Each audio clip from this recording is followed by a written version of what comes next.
Alright guys, welcome back to the channel. We are going to do a quick comparison, and we've done several hundred rounds through both of these guns. They've probably got over 1,000 rounds on both of these platforms since I've created this channel. But I wanted to do a comparison because we recently have upgraded this one.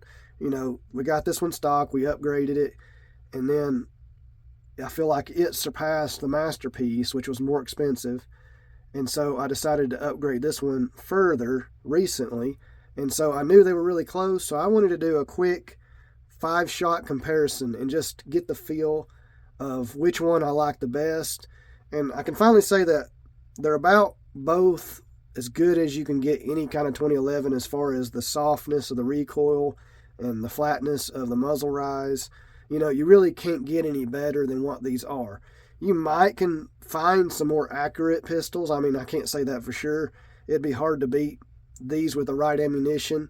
But, you know, it's possible that you can find some tighter fit guns, maybe some guns that look better than these, look more fancy, you know, have higher end coatings and things like that. But as far as the shootability and the feel in hand and the way it feels to move and shoot with these guns, I think they're going to be on par with anything out there that you can find in the United States. I mean, I really do believe that now that I've kind of tuned them, worked on them, you know, tried to get every part to work exactly good together. You know, the extractors have been tuned, you know, the triggers have been tuned, the guns have been ported in ways that kind of make them, you know, on up there with the highest end guns that you can buy. So let's show you first, and then I'll kind of show you the footage. So this is what I call the Port Comp Prodigy, and you can see that it has the built-in stock port in the front, and we added 3 ports back here. This is as ported as anything you can get in a 2011 or 2011 style gun, I should say. And it's got, you know, a lot of aftermarket work. Go check out my other videos on this gun if you want to know more. Have made some minor changes since some of those videos, but everything's pretty much the way it was last time we made a video on it. The Masterpiece, same way. We've done several things to kind of get this where it should be. I got other videos that talks about that, but it has 2 ports here and V6 porting in the side of the gun as well. And we talk about how these V6 ports, they're coming out the sides so angled that they weren't performing the way I really wanted, so I added these 2 ports just to kind of keep the muzzle down, and it's made a pretty big difference, and I'm very happy with it. So we're going to show you the shooting footage. I do want to say I always get criticized because people are like, oh, they didn't even shoot that flat to me.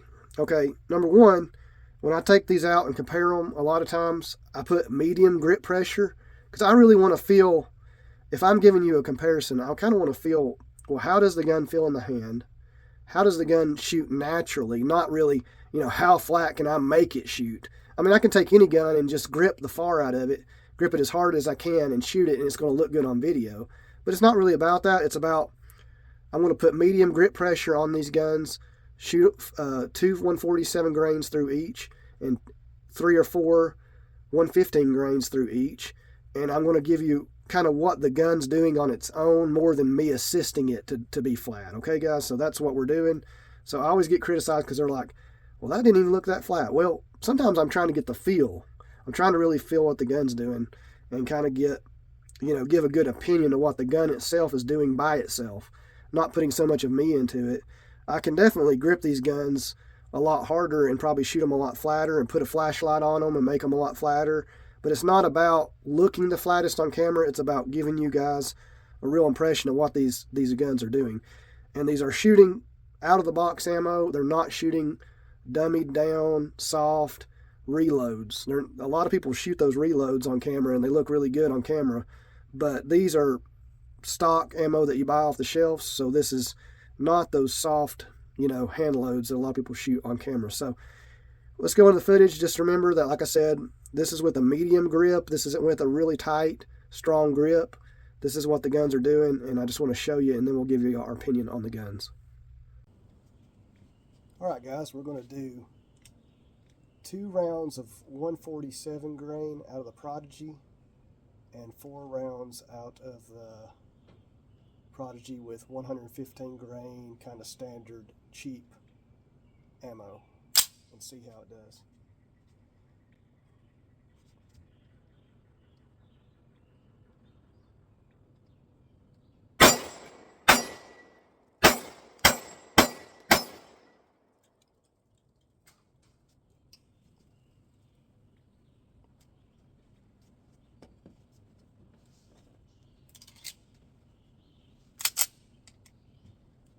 Alright guys, we're going to do 2 rounds of 147 grain out of the Masterpiece DS9 Hybrid and 4 rounds of 115 grain standard cheap ammo.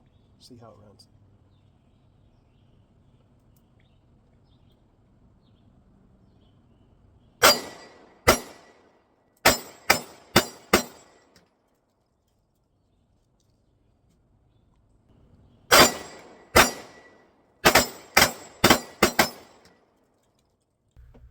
Alright guys, welcome back. You just seen the footage, the shooting comparison between the Prodigy and the Masterpiece. I think this is a good video I've wanted to make for a long time. We finally have added, the ports to the Masterpiece here to make the guns very equal in the way that they feel. And we just want to kind of go over what we felt when we shot these two guns. We shot 2 rounds of Lawman 147 grain and 4 rounds of Monarch 115 grain in the clip you've seen. Let's go over kind of what we think and how each gun felt, and I'll kind of give you my opinion of which one I think is a little bit better now. 2 months ago, I said the Prodigy is a little bit better performance-wise than the Masterpiece, and then that's changed a little bit, so we'll go into that in a minute. But first off, I want to say that some people wonder if the 147 grain boxed ammo is softer. A lot of people have this misconception that it's softer than the 115 grain. And I have to say that most of the time your out-of-the-box ammo is not softer in 147 grain than 115 grain. If your 147 grain is loaded to minimum powder load, it might be softer. But also, imported and comped guns, 115 grain cases can hold more ammo because there's less of that projectile taking up the case size, and you can't overpressure around, so you can't fill the powder all the way up to the actual projectile because that overpressures a case. So most of the time 115 grain is going to shoot softer and flatter out of a ported or comped gun than the 147 grain. But it depends on the bullet, it depends on the gun, it depends on the powder load of the 115 grain versus the 147 grain. So hand loading this makes a big difference. And so I kind of wanted to, say that on camera. So as far as the differences, let's go into this.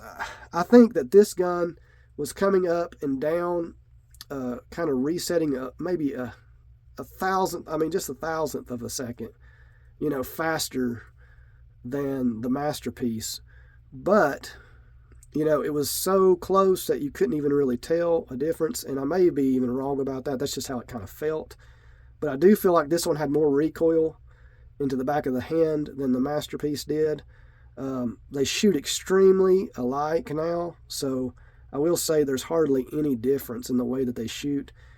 And we'll go into the fact that if I tune these, if I work really hard with the spring weights of everything, and I have tried to keep them pretty close, but if I worked on the recoil spring of this one versus this one and I really tuned them, they'd probably feel a lot more alike than they do, even though they're extremely close. I probably could get them even closer to how they shoot, more similar to each other than what they do now, just by tuning the springs and stuff. But I think they're great just like they are. There's no reason to tune them any different. You're talking about very minor differences if we did that. And they run really well the way they are, so I'm not going to do that. But yeah, this one, excellent. These two guns right here, they perform as good as any 5, 8, 10 grand, 2011s on the market, high-end 1911, custom 1911s on the market. These will perform with them every time. Can they shoot as accurate of a group at 25 yards? Maybe they lose an inch accuracy at 25 yards over some of those other high-end platforms. But as far as shooting performance and shootability, recoil, recoil softness in the hand, recoil as far as muzzle rise. These will perform with the highest platforms that you can find in the United States. I can promise you that. These are great. And they'll perform a lot better for probably a lot of you guys than they will me, because I am just a normal guy that don't get to shoot all the time, and I'm still learning. And I've never been somebody that likes to really over aggressively grip my gun. I like a medium to firm grip, but we just went into that a while ago in the earlier video, how when I was shooting these to compare them, you know, I wasn't doing it just to look good on video. I wasn't putting lights on them. I wasn't, you know, putting hand loads through them to make them look really soft. This is legit out of the box ammo without lights on them, how you would shoot them in a competition. And I had a medium grip, you know, press on the gun when I was shooting them, because I really wanted to get a feel of how they are different. And if you grip the gun too tight, it's sometimes hard to tell any kind of difference. So you have to kind of loosen your grip to kind of get that feel for what the gun's doing on its own, because that's what we want to tell you guys. What is this gun's doing? What are these guns doing on their own, without my help, without my assistance? What are they doing? So yeah, this one was a little bit faster in the cycling rate as far as what it felt like it was doing. Okay, guys? And it felt like it come up and come down really fast, but there was a little bit more harshness in the hand of the recoil for some reason. I can't tell you why.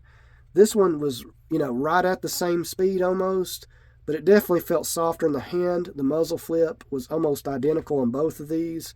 I couldn't really tell a difference on either one. So I have to say that it's very tough to give you kind of my final conclusion. But now that I've got this one ported the way it is, I do slightly prefer the way this one felt. It just feels a little smoother. It feels a little softer in the hand recoil-wise. It's almost just as flat, if not more flat. And that depends on every grip of every, you know, every trigger pull you do, right? So I can't say, unless I put it in a ransom rest, we can't say exactly which one's better. But I will say that just the way it felt shooting the 5 shots, I give the slight edge to the Masterpiece now that we have the 2 ports on here. Before that, I would have gave the edge to the Prodigy. And now I finally feel like I got 2 that are almost tied, identical, super high performing guns. And I'm very happy and pleased with these. I hope you enjoyed the video. I know that I may not have answered all the questions that you guys have, so please leave comments below. Sometimes I ramble on about the same kind of information instead of going into multiple different aspects of what's going on. So please leave comments below. Please like and subscribe. It supports the channel, and I appreciate it more than you'll ever know. But yeah, we give a slight edge to the Masterpiece, but I love these guns almost equally as far as that goes. Please check out the track on the end of this video. If you don't know Jesus Christ as your Savior, please check him out. Please read the Word of God. Just at least give him a chance. If you say no, that's up to you. You have the free will to do so. But I would appreciate you at least considering it. If anything, just consider it. That's all I ask. God bless. Have a great day. And we'll catch you guys later.